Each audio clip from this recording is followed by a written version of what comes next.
Hello everyone, I'm Rohini and today we'll discuss the case Jugilal Kamlapat versus Shivchand Bagri case. तो ये case जो है वो section 45 clause 1 of Indian partnership act से related है, जिसमें कि बात करते हैं आपकी लाइबिलिटी क्या होगी अगर आप जो है पब्लिक नोटिस नहीं देते हो तो। ठीक है, if there is no public notice than what is the liability of a firm. तो ये हम इस केस से में डिस्कस करेंगे। यहाँ पे जो जुग्गीलाल होते हैं वो डिमांड करते हैं 31,000 from the Shivchand Bagri deposited during the contract. अब जो शिवचंद बागरी है वो डिनाई करते हैं लाइबिलिटी, बोलते कि फ्रॉड है ये। एंड जो जुग्गीलाल है वो अप्रोच करते हैं कलकत्ता हाई कोर्ट में फॉर रिकवरी के लिए।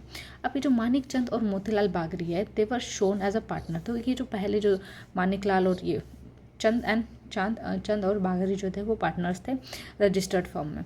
अब वो क्लेम करते हैं कि जो फर्म है वो तो डिसॉल्व हो गई भाई, 1945 में फर्म डिसॉल्व हो गई, तो they were not a partner when they contract. तो कह रहे कि जब ये इन दोनों का जब पार्टनर हुआ, जब पार्टनरशिप हुई होगी जो जुग्गीलाल और चंद की, तो उस टाइम पे तो मैं तो पार्टनर था ही नहीं, उस टाइम पे जो फर्म डिसॉल्व हो चुकी थी।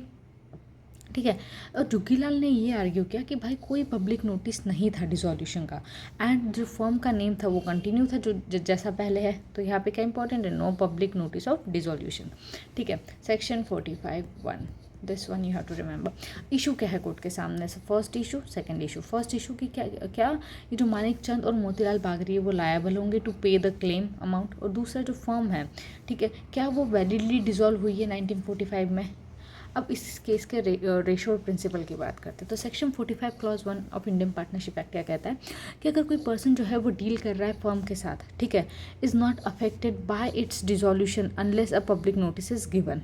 मतलब कि कोई भी पर्सन अगर उस फर्म के साथ डील कर रहा है और वो अफेक्ट हुआ है, ठीक है, by its dissolution unless a public notice is given. तो कोर्ट ने एम्फोसाइज किया कि कोई no public notice of dissolution was recorded in the registrar. तो इन्होंने जो फर्म थी इन्होंने कोई भी पब्लिक नोटिस नहीं दिया था रजिस्ट्रार को, और जो जुग्गीलाल जो था उसको पता ही नहीं था कि ये फर्म डिसॉल्व हो गई है। ठीक है, and dealt with the firm in a good faith. तो जो जुग्गीलाल ने जो भी कॉन्ट्रैक्ट किया था वो इन अ गुड फेथ किया था, उसे नहीं पता था कि डिसॉल्व हो गई है, पार्टनर्स है अभी नहीं है। और ये जो बागरी है he fail to produce a independent witness और a sufficient evidence to prove a non liability. और जो burden of proving a dissolution और नॉन पार्टनरशिप है ये जो है वो बागरी पे आएगा। ठीक है, कि भाई हमारी पार्टनरशिप नहीं थी, तो आप क्लेम कर रहे हो ना कि आपकी पार्टनरशिप नहीं थी, तो you have to proof that thing. तो कोर्ट ने डिसीजन क्या लिया, कोर्ट ने फॉलो किया जो मानिक चंद और जो मोतीलाल बागरी थे they were not a partner at the time of contract. तो कोर्ट ने जो है यहाँ पे बात मानी कि वो नहीं मानेंगे भाई तुम्हें पार्टनर।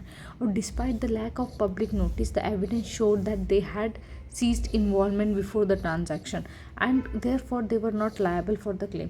और यहाँ पे कि भले यहाँ पे जो है वो पब्लिक नोटिस नहीं था, लेकिन एविडेंस जो है वो ऐसे शो हुए कि उनका जो इन्वॉल्वमेंट था ट्रांजैक्शन में वो बहुत पहले ही ख़त्म हो चुका था। और जो जुग्गीलाल का जो क्लेम है वो कोर्ट ने डिसमिस किया।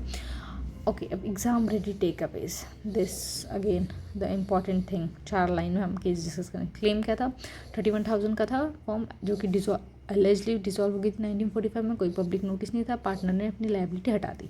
इशू क्या था कि लाइबिलिटी जो है वो फॉर्मर पार्टनर की क्या वो रहेगी विदाउट पब्लिक नोटिस। जजमेंट ने कहा कि वो लायबल नहीं होंगे क्योंकि डिसोल्यूशन प्रूफ हो गया था, कोई पब्लिक नोटिस एब्सेंट था, लेकिन but is important, non partnership जो है वो स्टैब्लिश हो चुकी थी। प्रिंसिपल के सेक्शन 49 ये प्रोटेक्ट करता है किसी भी थर्ड पार्टी को प्रोटेक्ट करेगा unless the dissolution is notified. But जो लायबिलिटी है वो डिपेंड होगी एक्चुअल पार्टनरशिप स्टेटस पे जो कि उस टाइम जब ट्रांजैक्शन हुई उस टाइम पे थी। तो आई होप ये केस समझ में आया होगा आपको। सेक्शन 45 क्लॉज 1 आपको याद रखना है दिस। Thank you.